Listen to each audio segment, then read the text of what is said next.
नमस्कार साथियों, स्वागत है आप सभी का अंकित इंस्पायर्स इंडिया पर। मैं हूं अंकित अवस्थी। आप हैं मेरे साथ में एक ऐसे विषय पर चर्चा करने के लिए जो कि भारत में कई दिनों से तीन बिंदुओं के बीच में उलझ रहा है। तीन बिंदु कौन से हैं, पहले उनकी चर्चा करते हैं और फिर आपको ये पूरा मसला बेसिक से लेकर के एंड तक बताएंगे। यानी कि अगर आपने अभी तक दिल्ली सरकार और केंद्र सरकार के बीच चल रही खींचतान को एक बार भी कहीं से नहीं सुना है या फिर सुनने का मौका नहीं मिला है, तो वन टाइम में आपको पूरा बात समझाने का प्रयास करेंगे।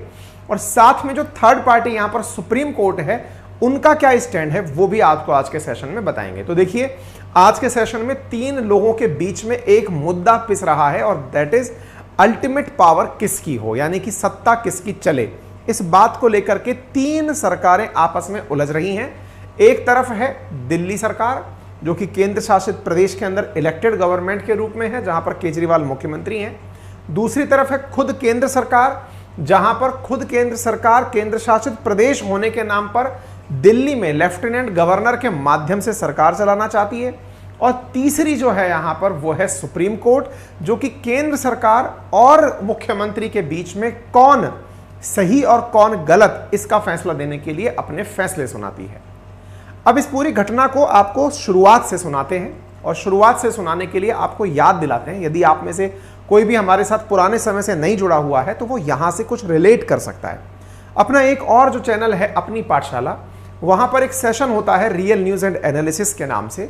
वहां पर हमने 16 मई के दिन इस सेशन को डिटेल में किया था। उसमें हमने ये बताया था कि केजरीवाल और केंद्र सरकार के बीच में सुप्रीम कोर्ट ने किस प्रकार से केजरीवाल के पक्ष में फैसला सुनाया।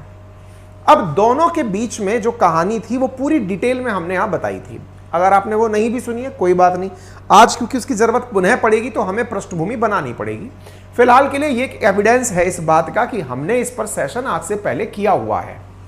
हुआ क्या था, असल में हुआ कुछ यूं था। जब हमने ये सेशन किया 16 मई को, तो उससे कुछ पहले क्या हुआ था, democratically elected government should have power to control its officers, ऐसा सुप्रीम कोर्ट का एक फैसला आया था। अब इसका अर्थ क्या है पहले वो समझिए। जैसे देखिए, भारत में 28 राज्य और 8 यूनियन टेरिटरी हैं। तो राज्यों की शासन व्यवस्था जब चलती है ना, तो उनको चलाने के लिए राज्य सरकार, कोई भी चुनी हुई सरकार चाहती क्या है कि वो लोक सेवकों से अपने अनुरूप कार्य करवा सके। उदाहरण के लिए ऐसे समझिए, आप जिस भी राज्य में रहते हैं, आपके वहां के चुने हुए जो माननीय सांसद हैं, माननीय मंत्री महोदय हैं, विधायक महोदय, वो आपने निर्वाचित करके भेजे हैं। लेकिन आपके निर्वाचन के बाद उन्हें 5 साल के लिए काम करने का मौका मिला है। काम करने के लिए उनके पास में सिविल सर्वेंट्स जुड़े हुए हैं, यानी कि सेक्रेटरीट सचिवालय के माध्यम से उनके पास लोक सेवक जुड़े हुए हैं। तो मंत्री महोदय लोक सेवकों के माध्यम से अपने कामों को करवाते हैं। मतलब अगर सरकार का कोई मंत्री नियम बनाएगा तो उसका इंप्लीमेंटेशन जो है वो किसको करना पड़ता है, सचिवालय में बैठे हुए कर्मचारियों को, चाहे उसमें आईएएस बैठा हो, चाहे पीसीएस बैठा हो, चाहे सेक्रेटरीट लेवल का कोई भी व्यक्ति हो, सबको ये काम संपादित करने होते हैं। अर्थात ये समझिए कि आप जो जिन्हें चुनकर भेजते हैं उनके लिए सहायता करने के लिए या उनका काम करने के लिए एक सचिवालय होता है, जहां से आप सारे प्रशासनिक अधिकारियों को आदेश देते हैं। ठीक है, अभी दिल्ली में क्या टसल चल रही थी कि जनता ने चुनकर भेजा सरकार को, यानी कि दिल्ली सरकार को, केजरीवाल सरकार को, और जो सचिवालय था, सचिवालय के अंदर जो टॉप ऑफिसर्स थे, ग्रेड ए लेवल के या टॉप लेवल के जो सीनियर आईएएस लेवल के जो ऑफिसर्स थे, उनको आदेश राज्यपाल दे रहे थे। अब इस बात में थोड़ा सा राज्यपाल या उपराज्यपाल क्या है, थोड़ा वो भी जान लीजिए।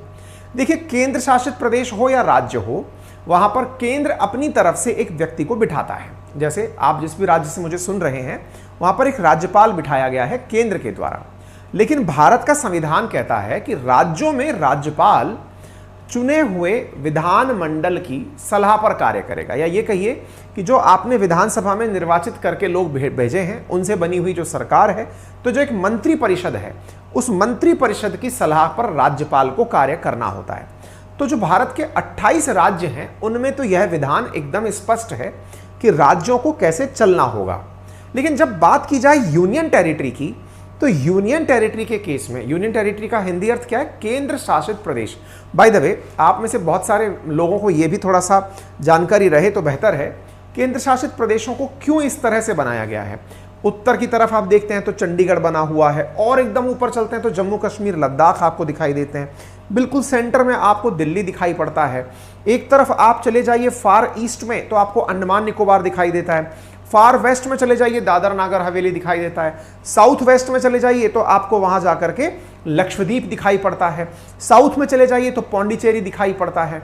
तो ऐसे हमारे केंद्र शासित प्रदेश क्यों बनाए गए हैं? मतलब एक बड़ा सवाल यह भी है ना कि क्यों नहीं। अब जैसे पौंडीचेरी है वो 3 राज्यों में विस्तृत है, तमिलनाडु में भी उसका क्षेत्रफल पड़ा हुआ है, आंध्र प्रदेश में भी है, केरला में भी है। तो ऐसी क्या आवश्यकता पड़ गई कि केंद्र शासित प्रदेशों को 3-3 राज्यों में जाकर के बनाना पड़ा है? ऐसे ही दिल्ली और वो हरियाणा पंजाब के बीच के अंदर चंडीगढ़ को केंद्र शासित प्रदेश छोड़ा हुआ है। भारत के उत्तर में जम्मू कश्मीर और लद्दाख को केंद्र शासित प्रदेश छोड़ा हुआ है। मध्य में दिल्ली को केंद्र शासित, इधर महाराष्ट्र और गुजरात के बीच में दादर नागर हवेली को, दमन दीव को केंद्र शासित प्रदेश छोड़ा हुआ है। ऐसा आफ्टर ऑल लॉजिक क्या है? केंद्र शासित प्रदेश होते क्या हैं? पहले इसको हल्का सा समझ लेंगे तो आपको ये पूरी कहानी बेहतर से समझ में आएगी। देखिए, केंद्र को ऐसा लगता है, केंद्र है क्या असल में? भारत है क्या? भारत राज्यों का एक संघ है। भारत राज्यों का एक संघ है तो भाई केंद्र शासित प्रदेश कहां गए? तो होता ही है ना, India is A union of state. तो ऐसी स्थिति में हमारे उन स्टेट्स में चुनी हुई सरकारें कभी अपने लेवल पर ऐसी व्यवस्थाएं पैदा ना कर दें। क्यों? क्योंकि चुनी हुई सरकारों के पास पुलिस प्रशासन जैसी व्यवस्थाएं भी हैं। तो देश को एक बनाए रखने के लिए केंद्र शासित प्रदेश की अवधारणा विकसित की गई। कैसे? कल को ना ऐसा समय आए कि कभी पता चले कि कोई राज्य बगावती हो गया। बगावती से मतलब कि ना साहब अपन तो अब अपनी सरकार चलाएंगे। जैसे इथोपिया में आपने एक संकट सुना कि वहां का एक राज्य अपनी पुलिस के साथ बैठकर बोल दिया कि नहीं साहब अपन तो अपनी सरकार चलाएंगे, अपन इस देश के हिस्से नहीं है। कल को विचार करिए कि कभी ऐसा हो जाए कि कोई राज्य इस तरह की हरकत कर दे कि नहीं साहब अपन तो अपना सेपरेट होकर के अपना देश चलाएंगे। तो ऐसी स्थिति में सेना का संपूर्ण शासन केंद्र सरकार अपने पास रखती है। इसीलिए हम कहते हैं संचार, सुरक्षा और विदेशी संबंध, ये 3 इतने बड़े विषय हैं जिन्हें केंद्र सरकार हमेशा अपने पास रखती है। कभी भी इन्हें राज्यों को नहीं दिया जाता। तो सुरक्षा अगर नेशनल लेवल की है तो अपनी जितनी भी फोर्सेस हैं वो केंद्र के द्वारा ही निर्धारित होती हैं। हालांकि रेलवे है, टेलीफोन है, ये सब और भी सेवाएं हैं। 3 प्रमुख सेवाओं के बारे में मैंने जिक्र किया। अब ये केंद्र शासित प्रदेश की क्या कहानी है? तो केंद्र शासित प्रदेश के केस में क्या होता है कि अगर कोई राज्य कल को ये सोचता है कि चलो भाई अपन अपनी सेल्फ ड्राइव करेंगे गाड़ी, तो सरकारों ने यानी केंद्र सरकार ने, अब केंद्र सरकार में बैठे हुए सांसद आए कहां से हैं? संपूर्ण देश से ही आए हैं, लोकसभा राज्यसभा के माध्यम से संसद में बैठे हुए हैं। लेकिन फिर भी ऐसी स्थिति ना बने तो भारत के हर कोने में अपने लिए एक क्षेत्र केंद्र ने रिजर्व कर रखा है और यह देश के निर्माण के साथ ही चला आ रहा है। तब से ही केंद्र शासित प्रदेशों में सरकार का अपना नियंत्रण स्थापित करने का एक तरीका है। हालांकि ये कहीं रिटर्न तौर पर नहीं है, लेकिन जितना भी आप भारत को रक्षा के आधार पर समझेंगे तो ये कंक्लूड कर पाएंगे क्या मोटिवेशन रहा होगा इन क्षेत्रों को इस तरह से रखने का। जब केंद्र सरकार सीधा वहां शासन कर रही है उसी को केंद्र शासित प्रदेश कहा गया। ठीक है, अब केंद्र सीधा शासन कर रही है और ये उस एक्सट्रीम कंडीशन के लिए कि कल को ऐसा हुआ तो हम ऐसा कर लेंगे, वहां से सीधा कंट्रोल स्थापित करने के लिए सीधा वहां लैंड करके, वहां किसी और का शासन नहीं है, केंद्र का ही शासन है, केंद्र की सुरक्षा है, केंद्र की पुलिस है, सब कुछ केंद्र के पास है। सर केंद्र के पास भी पुलिस होती है क्या? बिल्कुल होती है। इसके लिए देश में जब आप यूपीएससी का परीक्षा देते हैं तो यूपीएससी की परीक्षा के अंदर ही दानिक्स नाम से सर्विसेज हैं जिनमें दिल्ली, अंडमान निकोबार ये जो क्षेत्र हैं इनके लिए प्रशासनिक अधिकारी, सेवा के अंदर जो अन्य अधिकारी हैं उनका चयन किया जाता है। और भी एसएससी के द्वारा कुछ ऐसी परीक्षाएं ली जाती हैं जिसके माध्यम से उन क्षेत्रों में पुलिस की तैनाती की जाती है। ठीक है, अब क्या हुआ? केंद्र पर शासन स्थापित करने के लिए केंद्र ने अपने द्वारा केंद्र शासित प्रदेश बनाए हुए हैं। दिल्ली और पांडिचेरी ये 2 केंद्र शासित प्रदेश ऐसे बने जिनमें जनसंख्या बड़ी मात्रा में थी। अब जनसंख्या जब बड़ी मात्रा में है तो ऐसी स्थिति में उन लोगों की जरूरतें भी ज्यादा हैं। अब जब लोगों की जरूरतें ज्यादा हैं तो उनको सर्व करने के लिए आपको ग्राउंड रूट लेवल पर उतरना पड़ेगा। दिल्ली की आबादी को ध्यान में रखते हुए कई राज्यों की आबादी से ज्यादा आबादी दिल्ली अपने आप में नेशनल कैपिटल रीजन या फिर यूनियन टेरिटरी जो है उसके पास है। ऐसी स्थिति में विधान में परिवर्तन होते हुए 239 AA नाम से एक आर्टिकल रखा गया जिसमें यह कहा गया कि दिल्ली के अंदर केंद्र शासित प्रदेश तो है लेकिन अब जनता की जो एकदम रूट लेवल तक की प्रॉब्लम्स हैं उनकी सुनवाई के लिए एक विधानसभा भी होगी और विधायक पूरी दिल्ली से 70 की संख्या में चुनकर आएंगे और वो अपना मुख्यमंत्री भी बनाएंगे। फैसला हुआ। फैसला ये हुआ कि केंद्र शासित प्रदेश दिल्ली जैसे यूनियन टेरिटरी के केस में अपने पास पुलिस व्यवस्था, पुलिस के साथ साथ पब्लिक ऑर्डर और रेवेन्यू, इन तीन चीजों के ऊपर, रेवेन्यू से बोले तो राजस्व, जो भू राजस्व है उसके ऊपर, लैंड के ऊपर केंद्र का अपना अधिकार होगा। बाकी संपूर्ण अन्य अधिकारों के लिए जो जनहित से जुड़े हैं, चाहे शिक्षा हो, चाहे स्वास्थ्य हो, चाहे सड़क निर्माण हो, चाहे रख रखाव हो, चाहे साफ सफाई हो, सैनिटेशन हो, ये सभी वहां पर चुनी हुई सरकार के द्वारा किया जाएगा। दिल्ली के केस में हुआ ये कि दिल्ली में सरकार मुख्यमंत्री के अधीन, जो केजरीवाल सरकार है, वो चल रही थी, लेकिन यहां पर टसल किस बात की होना शुरू हुई। टसल से मतलब है केंद्र शासित प्रदेश होने के नाम पर केंद्र का जो नुमाइंदा यहां बिठाया गया उसका नाम था उपराज्यपाल, है ना। नुमाइंदा का पर इन पर्सन आप किसी से क्या मतलब रखेंगे। उपराज्यपाल पर कोई भी आएगा, चुना हुआ नहीं है वो व्यक्ति, केंद्र ने वहां पर नियुक्त करके भेजा है दिल्ली के लिए। अच्छा, केंद्र शासित प्रदेश बनाने को दिल्ली को लेकर क्या अवधारणा थी। केंद्र शासित प्रदेश दिल्ली को बनाने की अवधारणा केंद्र में आज से नहीं, जब से चली आ रही है दिल्ली तब से है। क्यों थी ऐसा? क्योंकि दिल्ली भारत की राजधानी है और राजधानी क्षेत्र के अंदर जितने भी विदेशों से आए हुए डेलीगेशंस हैं, चाणक्यपुरी जैसे क्षेत्र में उनकी बनी हुई यूनियन टेरिटरीज हैं, चूंकि भारत के अधिकांश जितने भी सांसद हैं वो दिल्ली रह रहे हैं क्योंकि संसद वहां पर है। ऐसी स्थिति में अगर विदेश से कोई भी, चाहे भारत से मिलने के लिए कोई विदेशी डेलीगेशन आ रहा हो, उसका आना दिल्ली ही होगा। ऐसी स्थिति में केंद्र सरकार की मंशा दिल्ली को लेकर हमेशा ये रही कि यहाँ की सुरक्षा व्यवस्था, यहाँ की प्रशासनिक व्यवस्था, इन सभी चीजों पर कभी कॉम्प्रोमाइज ना हो। कॉम्प्रोमाइज से मतलब है, चूंकि केंद्र अगर जैसे आज का इंसिडेंट वहां पर क्या है, दिल्ली में केंद्र शासित प्रदेश में जो केंद्र सरकार है वो तो है एनडीए सरकार, मोदी सरकार, और वहां पर जो चुनी हुई सरकार है वो है केजरीवाल सरकार। दोनों अपोजिट पार्टी हैं, एक दूसरे के विपक्ष में चुनाव लड़ती हैं। ऐसी स्थिति में अगर ये दोनों लोग अपोजिट विचारधारा के आ गए, कल को मान लीजिए कि बाइडेन की यात्रा इंडिया हो रही है, जिनपिंग की यात्रा हो रही है और सरकार को ऐसा लगता है कि हमें आवश्यकता है किसी भी, अभी जैसे रिसेंटली कुछ दिनों पूर्व आपने देखा हो तो पंजाब में प्रधानमंत्री मोदी की रैली के सामने जब उनका कारवां निकल रहा था तो कुछ एजिटेटर्स, कुछ प्रदर्शनकारी सामने आ गए, जिसे सुरक्षा में एक बड़ी चूक माना गया और यह माना गया था कि इस तरह की सुरक्षा में चूक नहीं होनी चाहिए और इसके लिए प्रॉपर तरीके से इन्वेस्टिगेशन देखा गया कि राज्य सरकार की कहीं कोई भूल तो नहीं थी।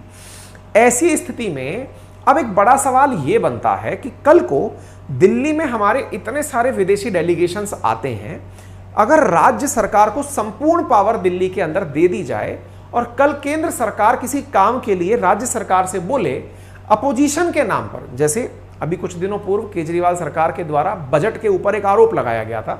आरोप था कि सरकार ने अफगानिस्तान के लिए बजट निकाला है जबकि वहां पर तालिबान का शासन चल रहा है। तो ऐसी स्थिति में विदेशी मुद्दों पर हो सकता है दिल्ली सरकार की राय अलग हो और केंद्र सरकार की राय अलग हो। अगर इन्हें संपूर्ण व्यवस्थाएं हाथ में दे दी जाएं तो ऐसी स्थिति में दिल्ली से देश भर के अंदर और दुनिया भर के अंदर जो देश का इंप्रेशन है वो अलग जा सकता है। वहीं दूसरी ओर चूंकि दिल्ली में सब कुछ है, ऐसी स्थिति में अगर आप राजस्थान के रहने वाले हैं, यूपी के रहने वाले हैं, बिहार के रहने वाले हैं, आप दिल्ली जाएंगे अपनी राजधानी समझकर, ना कि दिल्ली को एक राज्य समझकर। आप जाते हैं दिल्ली मेरे देश की राजधानी है। आपके लिए, जैसे हम राजस्थान वाले हैं तो वहां पर राजस्थान हाउस है, बीकानेर हाउस के नाम से है। हर राज्य सरकार का भी अपना अपना वहां पर एक तरह से सचिवालय सा बना हुआ है जहां पर वो लोग जाकर के अपना काम करते हैं। ऐसी स्थिति में राजधानी क्षेत्र में संभव है कि अगर कोई और शासन व्यवस्था हो तो उसे अन्य शासन व्यवस्था के साथ टसल के चलते शायद जब चीजें कोऑर्डिनेशन की हो वो ना बन पाए। हालांकि हम लोग कोऑपरेटिव फेडरलिज्म में विश्वास करते हैं, संपूर्ण देश इसी आधार पर आगे बढ़ रहा है, लेकिन राजनीतिक प्रतिद्वंदिता के चलते दिल्ली का महत्व जो स्थापित करने का केंद्र प्रयास कर रहा है लंबे समय से, उसे सुप्रीम कोर्ट के एक फैसले के द्वारा बड़ी चुनौती मिली। अब हुआ क्या? अब आपने ये कहानी का एक पक्ष सुना, इस पक्ष को सुनकर ऐसा लगता है कि फिर तो केंद्र जो भी करेगा वो सही करेगा। नहीं, अब इसमें थोड़ा थोड़ा अब आपने एक पक्ष सुना है और अपने विश्लेषण का प्रयास ये होता है। देखिए, मैं कोई अपनी राय देने आपको यहां नहीं आता हूं, मैं आपको पक्ष बताने आता हूं कि एक पक्ष ये है एक पक्ष ये है, कंक्लूजन आपका है, कमेंट बॉक्स खुला है। अब हो सकता है अभी तक मुझे बोलते हुए 5-7 मिनट हो चुकी होंगी और इतनी सुनकर के भी कुछ लोग इस वीडियो को स्किप करके जा चुके होंगे और नीचे कमेंट बॉक्स में लिखकर चले जाएंगे ये बीजेपी का दलाल है। मुझे ये बहुत कॉमन कमेंट मिलता है। अब हम दूसरे पक्ष की भी सुन लेते हैं, क्योंकि जिनके दिमाग में जो पूर्व धारणाएं हैं उससे आप नहीं बच सकते।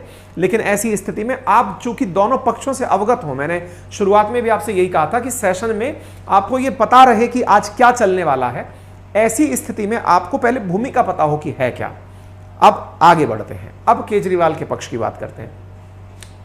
अब क्या है, केजरीवाल सरकार भी चुन करके आई हुई सरकार है। अब जब ये सरकार चुन के आई है तो इसके विधायक हैं और इसके विधायक हैं तो इनके भी मंत्री हैं। अब इन मंत्री महोदय को काम करवाना है। काम करवाना है मतलब जनता ने उन्हें किसी ना किसी अपेक्षा के साथ चुनकर भेजा है। ये तो आपने इंडिया पर्सपेक्टिव से बात सुन ली, लेकिन अब दिल्ली की बात करते हैं, दिल्ली के दिल वालों की बात करते हैं, दिल्ली के रहने वालों की बात करते हैं। दिल्ली की जनता ने अपने हित के लिए केजरीवाल सरकार को पूर्ण बहुमत के साथ चुनकर भेजा। अब पूर्ण बहुमत के साथ चुनी हुई जो सरकार पहुंची, उस सरकार के मंत्रियों ने चुनावी सभाओं में जो भी प्रोमिसेस किए, अब वो प्रोमिसेस धरातल पर नहीं आ पा रहे। क्यों नहीं आ पा रहे? क्योंकि जब भी मंत्री महोदय किसी सचिव को, जो कि आईएएस रैंक का अधिकारी है, ग्रेड ए ऑफिसर है, उसे जब कोई काम बोलते हैं, वो अधिकारी काम करने से इनकार कर देता है। अब अधिकारी अगर काम करने से इनकार कर देता है या फिर काम में टालमटोल करता है और क्या कहता है, मैं तो आपकी बात सुनूंगा ही नहीं। क्यों नहीं सुनूंगा? आप मेरा बिगाड़ क्या लोगे? बिगाड़ क्या लोगे से मतलब क्या है भाई? मंत्री के पास किसी की आदमी की नौकरी खाने का कोई से भी राज्य में पावर नहीं होता। कोई भी मंत्री किसी भी अधिकारी को नौकरी से नहीं निकाल सकता। कोई भी मंत्री, मतलब पूरे देश में अगर मान लीजिए कि कोई राज्य है, वहां का मंत्री किसी अधिकारी से चिढ़ गया, नौकरी से नहीं निकाल सकता। निलंबित कर सकता है, ट्रांसफर पोस्टिंग कर सकता है। ये 2 काम मंत्री के पास हो सकते हैं, वो भी सचिवालय के माध्यम से, खुद से नहीं, सचिवालय के प्रोसेस से। तो भी निकाल कौन सकता है? केंद्र द्वारा नियुक्त अगर अधिकारी है, अगर मान लीजिए आईएएस रैंक का अधिकारी है, अगर उसे आपको नौकरी से निकालना है, संपूर्ण भारत पर लागू होती है ये बात, उसे नौकरी से निकालना है तो जिसने अपॉइंट किया था वही निकालेगा। अपॉइंट कौन करता है? अपॉइंट करता है राष्ट्रपति। तो राष्ट्रपति ही निकाल सकता है अगर आप सिविल सर्विसेज में आईएएस रैंक के अधिकारी हैं।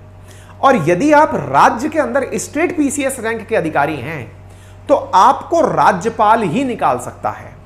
राज्यपाल राज्यों के अंदर और उपराज्यपाल केंद्र के अंदर, केंद्र शासित प्रदेश के अंदर। मतलब मंत्री महोदय आपका कुछ नहीं बिगाड़ पा रहे। और जब नहीं बिगाड़ पा रहे, ऐसी स्थिति में जब मंत्री महोदय ने आपसे कुछ कहा और आपने कहा आप तो मुझे सस्पेंड भी नहीं कर सकते और आप मुझे टर्मिनेट भी नहीं कर सकते और आप मेरा कुछ नहीं कर सकते, तो मैं आपकी बात क्यों मानूं? अच्छा, आप पूछेंगे तो क्या सारे लोग डर के मारे ही काम करते हैं क्या? भाई, अनुशासन बनाने के लिए लोगों में भय जरूरी होता है। ये अनुशासन की फिलॉसफी है। हालांकि समझदार लोगों के लिए भय नहीं है, लेकिन फिर भी इन जनरल ये माना जाता है कि मंत्री से अगर कोई काम नहीं करवा पा रहा, कोई मंत्री किसी अधिकारी काम नहीं करने में आनाकानी कर रहा है, तो आफ्टर ऑल पनिशमेंट क्या है? इतनी बात समझ में आ गई। यह मुद्दा पहुंचा सुप्रीम कोर्ट में कि साहब दिल्ली सरकार काम नहीं कर पा रही क्योंकि अधिकारी काम नहीं कर रहे। सुप्रीम कोर्ट ने अपना एक लैंडमार्क डिसीजन दिया। आज से कुछ दिन पहले 16 मई को मैंने इसी पर सेशन किया था, ये वाला सेशन में डिसीजन क्या था? डिसीजन ये था कि democratically elected government should have power to control its officers. Supreme court ने कहा कि जो चुनी हुई सरकार है लोकतांत्रिक तरीके से, उसके पास अधिकार होने चाहिए। किस बात के? अपने यहां पर ऑफिसर्स को कंट्रोल करने के। यह सुप्रीम कोर्ट का आंसर आया।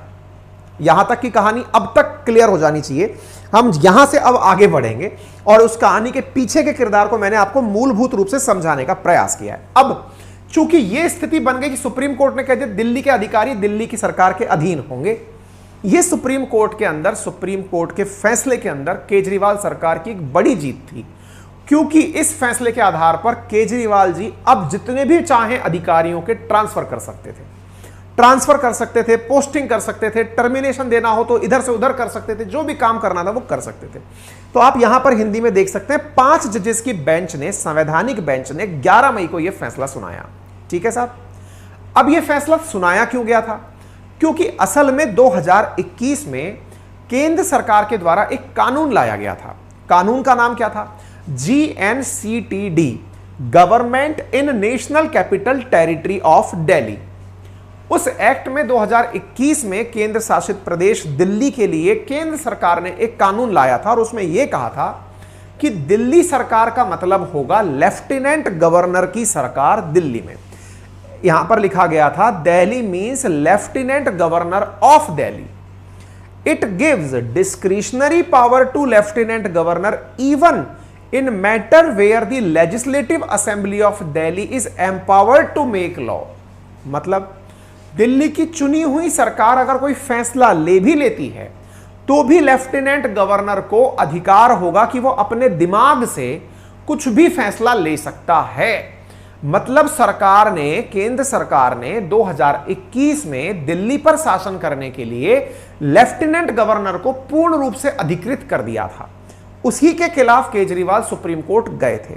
और तो और जो 2021 का था डिसीजन के एक्ट था जो केंद्र सरकार का, उसमें यह लिखा था कि जितने भी डिसीजन जो है काउंसिल ऑफ मिनिस्टर के द्वारा लिए जाएंगे, लेकिन उसमें एलजी की परमिशन या फिर उसकी ओपिनियन जरूरी होगी। कोई बात नहीं। अब आपको मैं थोड़ी सी बात बताऊं, यह जो फैसला था ना दिल्ली सरकार की सलाह पर काम करेंगे एलजी, ये केंद्र सरकार को अपने ऊपर एक तमाचा फील हुआ कि हमने तो इतना भारी भरकम कानून बनाया, कानून को सुप्रीम कोर्ट के 5 जजेस ने बैठ करके अपने द्वारा बदल दिया। तो अब यहां पर दूसरा मुद्दा छिड़ता है। देखिए ये सेशन ऐसा है ना, ये सेशन कईयों को तो समझ में ही नहीं आएगा चल क्या रहा है, क्योंकि जिन्हें राजनीति व्यवस्था के अंदर इंटरेस्ट नहीं है उनके लिए तो ये एकदम ऐसा होगा कि यार ये क्या ही चल रहा है। लेकिन आपको यहां पर बिल्कुल, आप कोई आईपीएल वाईपीएल देखते हो उससे भी ज्यादा मैच बढ़िया यहां पर चल रहा है, बस आपको देखने में इंटरेस्ट आना चाहिए। यहां पर 2 चीजें चल रही हैं साहब, केंद्र सरकार वर्सेस केजरीवाल, है ना, मतलब मोदी सरकार वर्सेस केजरीवाल। एक मैच तो यहां चल रहा है और इस मैच के अंदर कौन विजेता हुआ? पहले मैच में विजेता हुए केजरीवाल। हुए कैसे? रेफरी जो था वो था सुप्रीम कोर्ट। सुप्रीम कोर्ट के ये 5 जजेस ने केंद्र सरकार के तुलना में केजरीवाल को जिता दिया, ये कहते हुए कि अब अधिकारी आपके हुए। तो पहला मुद्दा तो यहां तक क्लियर होना चाहिए। लेकिन इससे रेफरी जो था वो विरोध में, केंद्र सरकार अब उसके विरोध में आ गई। कैसे? बोले अच्छा आप फैसला करेंगे कि हम में से कौन पावरफुल है, लीजिए आपके फैसले के खिलाफ ही। असल में यह बोलना थोड़ा सा संदेहास्पद है कि फैसले के खिलाफ ही, हालांकि केंद्र सरकार ने अब इस सुप्रीम कोर्ट में जो फैसला लिया था, क्या फैसला लिया था? फैसला लिया था कि Kejriwal can transfer and posting जो भी है वो कर सकते हैं। इस पर अब केंद्र सरकार ने सुप्रीम कोर्ट के फैसले के खिलाफ समझते हुए, या फिर ये कहिए कि इसको खिलाफ बोलना अवमानना होगा इसलिए मैं इस शब्द को नहीं यूज करूंगा, केंद्र सरकार ने सुप्रीम कोर्ट के फैसले को चैलेंज करते हुए एक अध्यादेश निकाल दिया। अब ये अध्यादेश क्या होता है सर? अंग्रेजी में इसे कहते हैं ऑर्डिनेंस।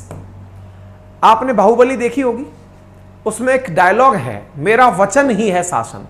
ये जो वचन ही है शासन, इसे केंद्र की व्यवस्था में अध्यादेश कहा जाता है, ऑर्डिनेंस कहा जाता है। अर्थात जब केंद्र सरकार को लगे कि हमारी बिल्कुल नहीं चल रही है, एक लाइन में आदेश पारित कर दो, बाद में देखा जाएगा क्या होगा, उस आदेश को अध्यादेश कहा जाता है। यह अक्सर तब लाया जाता है जब सेशन केंद्र में संसद के ना चल रहे हों। संसद 3 ही बार केंद्र में बैठती है, कब कब? BMW बजट सेशन में, मानसून सेशन में और विंटर सेशन में। चूंकि अभी मानसून आया नहीं है, इस समय संसद में सांसद बैठे नहीं हैं, ऐसी स्थिति में अध्यादेश लाया जाता है। अध्यादेश पावर बिल्कुल बिल जितनी ही रखता है। तो इसका मतलब केंद्र सरकार ने अपने द्वारा एक बिल ही ला दिया है। हालांकि बिल बनने के लिए, उसको कानून बनने के लिए संसद के दोनों सदनों से पास होकर पेश होना राष्ट्रपति के सामने पड़ता है। लेकिन उन सबका बाईपास रेमेडी है कि लीजिए हमारी चुनी हुई सरकार है और हमारे पास बहुमत है, ला दिया, हमें पता है कि जब संसद में रखेंगे तो पास करा ले जाएंगे, ले जाओ हमारा अध्यादेश। वो अध्यादेश 6 महीने की पावर के साथ आने वाला अध्यादेश यहां पर जारी कर दिया गया है। अध्यादेश को एक्ट बनने में, कानून बनने में संसद का रास्ता तय करना होता है। हालांकि संसद में लोकसभा और राज्यसभा जैसे दो सदन हैं। लोकसभा में बहुमत में बैठी है केंद्र सरकार, राज्यसभा में जहां बहुमत के लिए 120 सांसद चाहिए, 110 सांसद तो अकेले एनडीए के पास ही हैं, उसे 10 सांसद इधर उधर से मिलने में देरी नहीं होगी और वो यहां से भी अपना बिल पास करा ले जाएगी। मतलब यह है कि अध्यादेश को आप एक प्रकार से एक नया कानून मान सकते हैं। अध्यादेश उससे पूर्व की व्यवस्था है, कानून के बराबरी ताकत लेकर बैठता है। यहां तक बात समझ में आ गई। केंद्र सरकार ने क्या किया, सुप्रीम कोर्ट के फैसले में जो बातें कही थी कि ये होंगे, इन्होंने कहा नहीं सर, हम यहां पर कुछ और प्रोविजन देते हैं। अध्यादेश जारी कर केंद्र ने एक नया प्रोविजन दे दिया, वो मैं आज के सेशन में आपको बताऊंगा। लेकिन ये होगा ऐसा, इसकी घोषणा मैं पहले कर चुका था। यकीन ना हो तो एक बार के लिए मेरा ये वीडियो सुन लो। अब एक बात और समझ लीजिए, इसके बाद में जो ये सारी बातें हो गई हैं, अब बड़ा सवाल ये बनता है कि सुप्रीम कोर्ट ने तो फैसला दे दिया दिल्ली सरकार के पक्ष में, मैं ही हूं, लेकिन क्या आने वाले समय में केंद्र सरकार इसे अपनी हार मानकर चुप बैठेगी? केंद्र सरकार ये ना सोच लेगी कि अच्छा बेटा हमारे विपक्ष में डिसीजन दे दिया, मतलब हमने कानून बनाया हुआ था, अब हमारे खिलाफ चले जाओगे हैं? तो इसका क्या इलाज है? तो इसका इलाज अब सुप्रीम कोर्ट में केंद्र सरकार क्या कर सकती है? देखिए, सुप्रीम कोर्ट के डिसीजन के खिलाफ केंद्र सरकार क्या क्या कर सकती है। पहला, एक और नया कानून ला सकती है। नंबर 1, दिल्ली के लिए, सुना आपने, एक और नया कानून ला सकती है। मैंने इस वाले पेज पर थोड़ी देर पहले आपको क्या बताया, ये चीज मैंने आपको, ये 16 तारीख का सेशन है, जाके सुन लेना, अपनी पाठशाला पर डला हुआ है। कई लोग हमारे ऊपर कई बड़ी रिसर्च करके वीडियो बनाते हैं कि सर ने ये मुद्दा कवर नहीं किया, फलाना मुद्दा कवर नहीं किया। विद एविडेंस हूं आपके सामने क्या क्या बोला है, और उस एविडेंस में मैंने ये कहा था, और देख लीजिए वही हुआ है।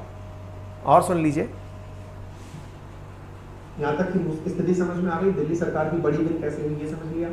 अब एक बात और समझ लीजिए, इसके बाद में जो ये सारी बातें हो गई हैं, अब बड़ा सवाल ये बनता है कि सुप्रीम कोर्ट ने तो फैसला दे दिया दिल्ली सरकार के पक्ष में, लेकिन क्या आने वाले समय में केंद्र सरकार इसे अपनी हार मानकर चुप बैठेगी? केंद्र सरकार ये ना सोच लेगी कि अच्छा बेटा हमारे विपक्ष में डिसीजन दे दिया, मतलब हमने कानून बनाया हुआ था, आप हमारे खिलाफ चले जाओगे हैं? तो इसका क्या इलाज है? तो इसका इलाज अब सुप्रीम कोर्ट में केंद्र सरकार क्या कर सकती है। देखिए, सुप्रीम कोर्ट के डिसीजन के खिलाफ केंद्र सरकार क्या क्या कर सकती है। पहला, एक और नया कानून ला सकती है। नंबर 1, दिल्ली के लिए एक और नया कानून ला सकती है, लेकर आ सकती है। Point number 1। दूसरा, केंद्र सरकार सुप्रीम कोर्ट के डिसीजन को दोबारा से एक बार रिव्यू करने के लिए रिव्यू पिटीशन दायर कर सकती है, डाल चुकी है, रिव्यू पिटीशन भी डाल चुकी है। सुप्रीम कोर्ट अगर मामले की सुनवाई नहीं करती तो फिर क्यूरेटिव पिटीशन डाली जा सकती है। क्यूरेटिव पिटीशन डाल सकते। अरे कम से कम इसी बात पे खुश हो जाओ यार। आप लोग जो भी खबरें सुनते हैं, उन खबरों में आपको कितने आगे तक की घटनाओं का जिक्र सुनने को मिलता है। इसी आधार पर अगर आप पहली बार पहुंचे हो ना इस चैनल पर, तो सब्सक्राइब कर लो कि यहाँ पर घटना का रियल न्यूज़ एनालिसिस होता है। सेशन ये लंबा जाएगा और खतरनाक होगा, इसमें काम भी होगा, और पेड क्लास के विद्यार्थी जो कि वेट कर रहे हैं उनकी क्लास भी होगी इसके तुरंत बाद, चिंता ना करें। अपनी पाठशाला एप्लीकेशन वाले विद्यार्थियों से गुजारिश है, थोड़ी देर वेट करिए, क्लास होगी आपकी, ठीक है। अच्छा, तो मैं आपको फिर से बता दूं क्या हो रहा है, क्योंकि ये थोड़ा सेशन समझाने का है, पढ़ने वाला सेशन है, सबके काम का नहीं है, लेकिन हाँ जिनके काम का है उन्हें पूरी व्यवस्था समझ में आ जाएगी। मैंने आपको 3 मुद्दे बताए थे। एक और कानून ले आएगी, ले आई, रिव्यू पिटीशन डालेगी, डाल चुकी। तीसरी बात मैंने बोली थी, रिव्यू पिटीशन भी नहीं चली तो क्यूरेटिव पिटीशन डालेगी। तो क्यूरेटिव पिटीशन तो जब रिव्यू नहीं चली तब डालेगी ना। 2 मुद्दे तो प्राइम थे, दोनों हो गए। अरे कम से कम इसी बात पर थम्स अप कर दो यार, हैं? पढ़ लो खबर ये रही। Central government issue ordinance on Delhi office transfer and posting. Centre issues ordinance, ordinance अपने आप में एक नया कानून, on transfer posting of group A officer. Centre issue ordinance, centre issue ordinance. लो जी, अरे इसी बात पर मतलब एक बार जबरदस्त तरीके से लाइक और शेयर सब्सक्राइब हो जाना चाहिए यार, समझ रहे हैं आप। बाकी मर्जी आपके साथ, मैं तो केवल यही, मैं मेरी जिम्मेदारी अच्छे से निभा रहा हूं, आप एक अच्छे लिसनर होने की जिम्मेदारी निभा लीजिए, ठीक है। चलिए, अब अगर ऐसा है तो इसका इंपैक्ट क्या होगा, ऑर्डिनेंस होता क्या है, किस तरह से काम करेगा, केजरीवाल ने क्या कहा, केजरीवाल किस तरह से आगे बढ़ेंगे, कौन जीता कौन हारा, ये सारी बातें विस्तार से बताऊंगा। लेकिन उससे पहले जिन्हें बिल्कुल केजरीवाल के बारे में कुछ नहीं पता है, तो अरविंद केजरीवाल के बारे में आपको मैं एक ऑडियो बुक रिकमेंड कर रहा हूं, उसे जाकर सुनिएगा। कैसे इन्होंने आम आदमी पार्टी बनाई, क्योंकि बहुत सारे लोगों के लिए ये प्रेरणा स्रोत भी हैं। कैसे वर्तमान राजनीतिक व्यवस्था में इन्होंने अपनी एक अलग पहचान बनाई है। अपनी एक अलग पहचान बनाई कैसे? इतनी स्थापित पार्टी के बीच में अपनी एक पार्टी बनाना, दिल्ली में सरकार रिपीटेटिवली बनाना, पंजाब जैसे राज्य में अपनी सरकार बनाना और अन्य राज्यों में भी प्रभावी भूमिका निभाते हुए राष्ट्रीय पार्टी का दर्जा पाना, यह अपने आप में मॉडर्न एरा राजनीति में एक बड़ी पहचान है। और अगर ऐसा है तो इनके बारे में जानना बनता है। कहां सुन सकते हैं आप इनके बारे में? कुकू एफएम पर। यदि आपके पास नहीं है तो लिंक कमेंट बॉक्स में डिस्क्रिप्शन में दिया गया है, आप वहां से डाउनलोड कर लीजिए। डाउनलोड करने के बाद एक मंथली चार्ज देना होता है सब्सक्रिप्शन का, जिसकी फीस 99 रुपीज प्रति माह है। 10,000 ऑडियो बुक्स, जिनमें ऐसी खूबसूरत ऑडियो बुक्स अवेलेबल हैं, उन्हें सुनने का। लेकिन यदि आप वहां पर मेरा कूपन कोड अंकित 50 लगाते हैं तो आपको वो मात्र 49 रुपीज के प्रति अंदर ही पहले महीने के अंदर मिल जाएगा। ठीक है ना? 15,000 से ज्यादा एक्टिव हिंदी, 15 लाख से ज्यादा एक्टिव पेड सब्सक्राइबर वहां पर हैं। और तो और विद्यार्थियों के लिए Indian polity, history, current affairs की भी ऑडियो बुक्स वहां पर बेहतरीन उपलब्ध हैं। मोटिवेशनल स्टोरीज, फाइनेंस से रिलेटेड कहानियां, बहुत सारी स्टैंडर्ड ऑडियो बुक्स यहां पर उपलब्ध हैं। आप उन्हें जाकर सुन सकते हैं, बेहतरीन फीचर्स का लाभ ले सकते हैं, अपने नोट्स बना सकते हैं, ड्राइव मोड कर सकते हैं, गाड़ी में चलते समय आप सुन सकते हैं, जैसे आप ऑर्डिनरी एफएम सुनते हैं, स्लीप टाइमर लगा के आप इसको यूज कर सकते हैं। तमाम फीचर्स के साथ कुकू एफएम आपके लिए उपलब्ध है। और तो और आप अपने हिसाब से इसे स्पेशलाइज्ड भी कर सकते हैं कि मेरे लिए कौन सी बुक पसंद है, आप अपनी कैटेगरी खुद बना सकते हैं। मैंने डिस्क्रिप्शन में कुछ इस प्रकार से लिंक दिया हुआ है। मेरा कूपन कोड है अंकित 50, जिसे आप जैसे ही पुट करेंगे 99 रुपीज का सब्सक्रिप्शन आपको 49 रुपीज में मिल जाएगा। ठीक है ना? चलिए, तो उम्मीद है आप सभी साथियों को यह बात समझ में आ गई होगी। तो ये कहानी कब हुई? ये 19 तारीख को हुई। मेरे घर में एक 5 दिवस से एक बहुत बड़ा कार्यक्रम चल रहा था। उस कार्यक्रम में एक लंबे दिन से पूजा पाठ का कार्यक्रम था और मैं सुबह शाम उसी में एंगेज था। इसी वजह से काफ़ी सारी क्लासेस हमारी वीकेंड पर प्रभावित हुई हैं। आरएनए का सेशन प्रभावित हुआ है। अब धीरे धीरे वो सब चीज़ें कंटिन्यूटी में आ रही हैं। अब पारिवारिक जिम्मेदारियां भी हैं और हम लोगों को भी निभाने के लिए यही समय मिलता है। हमारा भी जीवन आपको साथ साथ निकालते निकालते ही निकलना होता है। तो ऐसी स्थिति में जो व्यवधान हुआ है उसके लिए हम क्षमा प्रार्थी हैं।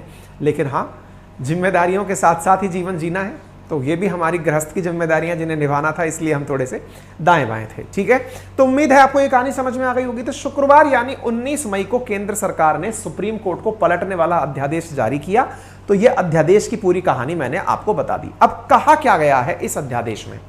क्या अध्यादेश ये एक प्रकार से मान लिया जाए कि सुप्रीम कोर्ट ने कहा ऐसा करोगे, केंद्र सरकार ने कहा नहीं करेंगे, लीजिए पलट दिया आपकी बात को? ऐसा नहीं होता है। असल में सुप्रीम कोर्ट के आदेश को पलटते हुए यहां पर लड़ाई को जीतना तो है, लेकिन ऐसे नहीं जीतना कि सामने वाले को लगे कि न्यायपालिका को विधायिका ने हरा दिया। ऐसा नहीं दिखाना है। तो दिखाना कैसे है? तरीका थोड़ा बदल कर करिए। तरीका बदल कर क्या करना है? तो केंद्र सरकार ने अध्यादेश तो जारी किया, लेकिन सुप्रीम कोर्ट के फैसले को नहीं बदला। फैसले में एक नई लाइन जोड़ दी। क्या कह दिया? ठीक है, अगर केजरीवाल ही ये सारे काम कर सकते हैं, कोई नहीं, बढ़िया है, एक काम करते हैं सर, 3 सदस्यीय समिति बनाते हैं जो ट्रांसफर और पोस्टिंग के काम करेगी। 3 सदस्यीय समिति में केजरीवाल भी होंगे, यानी मुख्यमंत्री भी होंगे, साथ में दिल्ली के गृह प्रधान सचिव, होम सेक्रेटरी जो हैं वो होंगे। इसके साथ साथ दिल्ली के अंदर दिल्ली का जो मुख्य सचिव होगा, यानी दिल्ली का जो सबसे बड़ा जो आईएएस ऑफिसर होगा वो, इन तीनों को मिलकर के एक प्राधिकरण का निर्माण करते हैं जो ट्रांसफर और पोस्टिंग करेगी। मतलब क्या हुआ? आपने ये नहीं कहा अध्यादेश में कि हम सुप्रीम कोर्ट का फैसला बदल रहे हैं। सुप्रीम कोर्ट ने तो क्या कहा? जो सरकारी कर्मचारी हैं उन पर किसका अधिकार होगा? चुनी हुई सरकार का होगा। सुप्रीम कोर्ट ने यह कहकर निकाल दिया। अब आप ये तो नहीं कह सकते कि सुप्रीम कोर्ट महोदय हम आपका फैसला पलट रहे हैं। तो आपने क्या कहा? आपने उसके स्थान पर एक नया शब्द यूज कर लिया। और वो नया शब्द क्या है? सुप्रीम कोर्ट के सानिध्य में कुछ नहीं बोला, यह कहा कि ट्रांसफर पोस्टिंग ठीक है, केजरीवाल जी कर लेंगे, 3 सदस्यीय समिति बनाएंगे, वो मिलकर फैसला करेगी। तो आप कहेंगे अच्छा, तो इसमें तो क्या ही फर्क पड़ गया, फिर तो कोई मतलब ही नहीं है, फिर तो मतलब मोदी सरकार का कोई रोल ही नहीं दिखा इसमें। नहीं नहीं नहीं नहीं, खेला तो अभी होवे। और क्या होवे? खेला होवे ये कि इसमें इसके साथ साथ एक पॉइंट और जोड़ दिया, इन तीनों को अपनी रिकमेंडेशन उपराज्यपाल को भेजनी होंगी। तीनों के द्वारा किया गया फैसला उपराज्यपाल को भेजना होगा। उपराज्यपाल यदि उस फैसले से संतुष्ट नहीं है कि नहीं साहब इसकी ट्रांसफर करना है। उपराज्यपाल ने कहा यार मेरे को नहीं लगता यार करना चाहिए यार, उसके तो घर से फोन आ गया था, रिश्तेदार है मेरा, तो यार नहीं करना। उसके लिए तो मोदी जी का फोन आ गया था, केजरीवाल साहब ये तो नहीं हो पाएगा, माफी, कैंसिल। तो वो एक्सक्लूसिव पावर अभी भी उपराज्यपाल के पास ही है। तो आपने चुनी हुई सरकार के पास में क्या किया, एक चैनल बना दिया। और तो और उपराज्यपाल अगर फैसले से सहमत ना हो वो पलट सकता है कि जाइए दोबारा फैसला करिए। प्राधिकरण फिर से जवाब निकाल के भेज रहा है, सर इनका ट्रांसफर पोस्टिंग होना है। बैठ नहीं रहा भाई, नहीं कर पाएंगे अपन। तो बोले अपन मर्जी से कर लेंगे, अपनी मर्जी से कर लेंगे। तो अपनी मर्जी से तो उपराज्यपाल फाइनली फिर भी सर्वे सर्वा ही होगा इन फैसलों का। यानी आपने, वो तो कहते हैं ना, लाठी भी नहीं टूटी और सांप भी मर गया। आपने सुप्रीम कोर्ट के फैसले को भी पलट दिया। सुप्रीम कोर्ट का फैसला तो था कि पूरी तरह से अधिकार केंद्र चुनी हुई सरकार का होगा। आपने कहा ठीक है सर, कि दे तो दिया, केजरीवाल जी आराम से प्राधिकरण के अंदर बैठेंगे, ट्रांसफर के बारे में बताएंगे, मुख्यमंत्री बैठेगा बताएगा। लेकिन अल्टीमेट पावर आपने अपने पास ही रख ली कि नहीं साहब ये तो हम अपने पास ही रखेंगे। तो दोनों काम हो गए, सरकार जीत भी गई, दोनों सरकारें जीत गई। लेकिन केजरीवाल साहब को तो ये झटका लगा, बोले यार ये तो हाय हाथ में आई रोटी छिन गई, ये नहीं भाई साहब, ये नहीं चलेगा। केजरीवाल जी इसके खिलाफ तो होने ही थे। अब उन्होंने क्या कहा, ये सारा अध्यादेश है जो हमने आपको बता दिया। अब ये विवाद कहां से शुरू हुआ, पूरा विवाद क्या है इसको बताऊंगा तो दिन निकल आएगा पूरा। आपके सामने यहां पर कुछ कंटेंट लिखा है, ब्रीफ में मैंने आपको शुरुआत में बोलकर सुना दिया, आप पढ़ लेना। ये कंटेंट मैं अपने टेलीग्राम चैनल पर शेयर कर दूंगा। अब बड़ा सवाल ये बनता है, अध्यादेश होता क्या है बाय द वे, मतलब ऐसा भी क्या है, मेरा वचन ही है शासन, मतलब होता क्या है अध्यादेश। तो देखिए अध्यादेश और कुछ नहीं, एक तरह से संसद जब ना चल रही हो, क्योंकि संसद में जब कोई बिल पेश होता है, वो जब संसद की मोहर लग जाती है, संसद में कौन कौन, लोकसभा, राज्यसभा और राष्ट्रपति, तीनों की जब मोहर लग जाती है तब जाकर वो एक्ट का रूप लेता है। ऐसी स्थिति में यदि एक्ट ना बन पा रहा हो तो एक्ट से पहले जब संसद चल ही नहीं रही, जब लोकसभा राज्यसभा बैठ ही नहीं रही, उस समय अध्यादेश पारित किया जाता है। अब यह जारी कौन करता है अध्यादेश, भारत के संविधान में आर्टिकल नंबर 1, 2, 3, 123 नंबर आर्टिकल है जिसमें राष्ट्रपति के पास में अध्यादेश जारी करने की शक्ति है। हालांकि राष्ट्रपति खुद एक अवाइडेड व्यक्ति है जिसको मानना होता है कि वो मंत्रिपरिषद की सलाह पर ही कार्य करेगा। वैसे ही राज्य के अंदर राज्यपाल के पास पावर है आर्टिकल 213 के तहत, क्या कि वो भी अध्यादेश जारी कर सकता है। चूंकि फिलहाल केंद्र का फैसला है तो ये राष्ट्रपति के द्वारा दिया गया अध्यादेश है। अब केंद्र सरकार का तर्क क्या है इस तरह के अध्यादेश देने के पीछे, तर्क मैंने आपको शुरुआत में ही बोल के सुना दिया था, जिसमें मैंने आपसे कहा था केंद्र का तर्क है दिल्ली की प्राथमिकता, कि दिल्ली केवल दिल्ली का ही नहीं है, दिल्ली केंद्र शासित प्रदेश है, वो हर राज्य का क्षेत्र है, नंबर एक। नंबर दूसरा, दिल्ली से ही अंतरराष्ट्रीय संबंध निर्धारित होते हैं, बहुत सारे देशों के दूतावास वहां पर हैं, बहुत सारे राज्यों के अपने हाउसेस वहां पर हैं। ऐसी स्थिति में दिल्ली कोई क्षेत्रीय जगह नहीं है जिसको कि कोई एक राज्य के रूप में ट्रीट किया जा सके, इसीलिए वहां पर केंद्र का इंटरफेयर होना जरूरी है, इसलिए हम इस फैसले को लेकर आए हैं। ठीक है, बकायदा गैजेट पेपर में जहां पर यह अध्यादेश साझा हुआ वहां पर अध्यादेश के अंदर ही यह बात मेंशन भी कर दी गई है। क्लियर हो गया। अब सवाल बनता है सब केजरीवाल जी का क्या रिएक्शन आया इस बात पर, यह बात तो खतरनाक है। केजरीवाल जी का अब जो बयान है वो भी आपको सुनना चाहिए। हालांकि आवाज हमने खूब तेज करने की कोशिश की है, फुल है देख लीजिए, है ना, लेकिन आवाज तेज ना हो पाने के कारण आप में से कई कलाकार कहेंगे सर यहां तो क्रॉस लग रहा है, अब है ये क्रॉस, ये अब, अरे बोल भाई, इन्होंने अब जो बात बताई ना उससे फिर एक और कहानी निकल कर आती है। ये जो बोल रहे हैं अब मैं वो बोल के सुनाता हूं इन्होंने क्या कहा। इन्होंने कहा ऑर्डिनेंस आया कब, ऑर्डिनेंस तब आया जब सुप्रीम कोर्ट की छुट्टियां हो गई। अच्छा बाय द वे, जैसे स्कूलों में छुट्टियां होती है ना, गर्मी की ग्रीष्मकालीन अवकाश, ऐसे सुप्रीम कोर्ट के भी अवकाश चलते हैं और अब से शुरू होकर के ग्रीष्मकालीन अवकाश जुलाई तक चलेंगे, मतलब पूरा जून अवकाश में है, पूरा लगभग 1 महीने 10 दिन के आसपास सुप्रीम कोर्ट के अंदर कार्य नहीं होते, छुट्टियां होती हैं। अब जब ये छुट्टियां होती हैं तो इनने कहा कि ये देखिए क्या तरीका अपनाया है इन लोगों ने, कि हम, इनको पता था कि सुप्रीम कोर्ट में छुट्टियां होने वाली हैं और इन्होंने सुप्रीम कोर्ट की छुट्टियों को ध्यान में रखते हुए ही अध्यादेश जारी किया है। जैसे ही, क्योंकि इनको पता था अध्यादेश आ गया तो फिर हम सुप्रीम कोर्ट पहुंच जाएंगे, और हम जब सुप्रीम कोर्ट पहुंच जाएंगे तो फिर ये वहां पर टिक नहीं पाएंगे, क्योंकि अध्यादेश को भी चैलेंज करने की पावर सुप्रीम कोर्ट के पास है। अगर केंद्र ये सोच ले कि वो सुप्रीम कोर्ट का फैसला बदल सकती है, ऐसा नहीं है। अध्यादेश को भी सुप्रीम कोर्ट में चैलेंज किया जा सकता है। ऐसी स्थिति में अध्यादेश में परिवर्तन की पावर अगर सुप्रीम कोर्ट के पास है तो सुप्रीम कोर्ट की छुट्टियों में अध्यादेश ले आए, और अब पूरे 1 महीने 10 दिन तक अध्यादेश पावर में रहेगा, और केंद्र अपने हिसाब से जिनकी जहां ट्रांसफर पोस्टिंग होनी है वो करेगा। इस वजह से ये राजनीतिक प्रतिक्रियाएं आनी ही थी। यहां पर आप देख सकते हैं अखिलेश यादव जी समाजवादी पार्टी से, राघव चड्ढा जी हाल ही में एंगेज हुए हैं, परिणीति जी से वो वाले।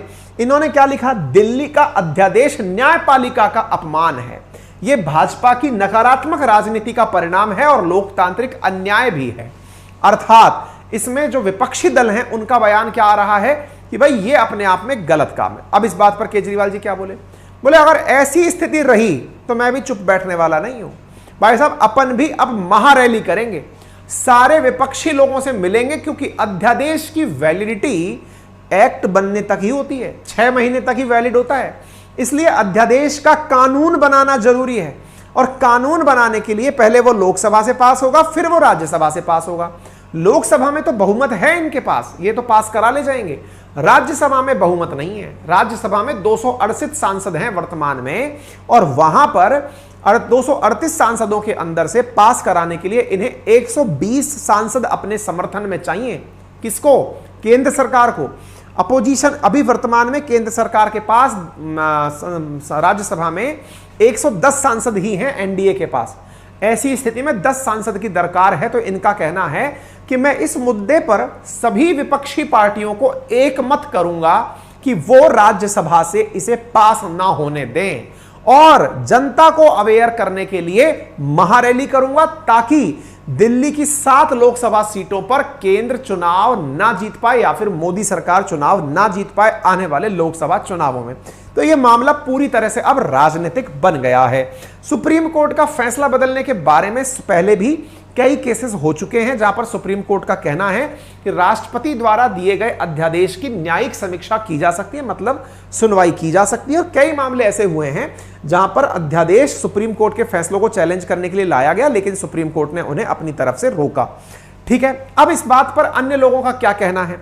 इससे यह है, जो कानून के जानकार हैं उन सबका कहना है कि माना कि अध्यादेश केंद्र की पावर है, मुसीबत यह है कि इस मामले के होने से अब केंद्र और जो केंद्र शासित प्रदेश की सरकार है वो आमने सामने है, और ये सब खुला दिख रहा है कि कौन किसके लिए क्या कर रहा है। फिलहाल के लिए कांग्रेस का क्या बयान है? अब देखिए यहां पर एक बड़ी मुसीबत क्या फंस गई। कांग्रेस किस तरफ जाए, इनकी अपनी मुसीबत है। क्यों? क्योंकि असल में हाल ही में कांग्रेस को उम्मीद मिली है कर्नाटक से। कर्नाटक से अभी इन्हें उम्मीद यह मिली है कि अब भाई इतने राज्यों में इनकी सरकार, 4 राज्यों में सरकारें चल रही हैं, अगर केजरीवाल के पीछे कांग्रेस आकर खड़ी हो जाती है तो बड़ा फेस केजरीवाल हो जाएंगे, कांग्रेस नहीं बन पाएगी। जबकि कांग्रेस मुख्य विपक्षी दल की भूमिका में बैठी हुई है। अब मुख्य विपक्षी दल की भूमिका में बैठी कांग्रेस अगर आम आदमी पार्टी के पीछे हो लेती है तो राहुल गांधी जी से बड़ी इमेज केजरीवाल जी की हो जाएगी, जबकि प्रोजेक्ट राहुल गांधी जी को किया जा रहा है। तो कांग्रेस ने अपनी तरफ से स्पष्टीकरण देते हुए क्या कहा कि Congress party has not taken any decision on the issue of ordinance. हमने अभी तक इस विषय पर कोई निर्णय नहीं लिया है, क्योंकि कांग्रेस को पता है कि पका पकाया मुद्दा है। कम से कम 1.5 महीने की फुटेज केजरीवाल खा जाएंगे सारी पार्टियों को एक करने में। दूसरा, चुनावी सीजन चल रहा है, क्योंकि चुनाव होने अब तो कई राज्यों में, और कई राज्यों में अगर हम केजरीवाल के पीछे जाकर खड़े हो गए तो हमें माइलेज कहां से मिलेगी, इतनी मेहनत व्यर्थ चली जाएगी। अभी तक इन्होंने कहा अभी रुक जाओ, अभी हम फैसला लेंगे। फैसला क्या लेंगे? बैठ के टेबल टॉक करेंगे, भैया लीडर कौन है असली में। केजरीवाल अगर तुम चाहते हो कि तुम्हारा समर्थन दे तो स्वीकार करो कि राहुल गांधी हमारे नेता हैं, या फिर जो भी XYZ हमारे नेता हैं, क्योंकि कांग्रेस को अपनी लीडरशिप की चिंता है। लेकिन अब केजरीवाल यहां से निकल करके बहुत लोगों से मिले, नीतीश कुमार जी से मिले जाकर के। नीतीश कुमार जी ने कहा खुश रहिए, हम आपके साथ हैं। सुप्रीम कोर्ट का आदेश आया था जिसमें सुप्रीम कोर्ट ये तस्वीर अपने आप में देख करके काफी पर्याप्त जो बता रही है कि नीतीश कुमार जी केजरीवाल जी के साथ हैं और कहा कि हम आपका साथ हैं, राज्यसभा में हम आपके साथ वोटिंग में खड़े होंगे। तो आप यहां पर देख सकते हैं। इसके साथ साथ तृणमूल कांग्रेस यानी ममता बनर्जी जो है उन्होंने अपना समर्थन केजरीवाल जी को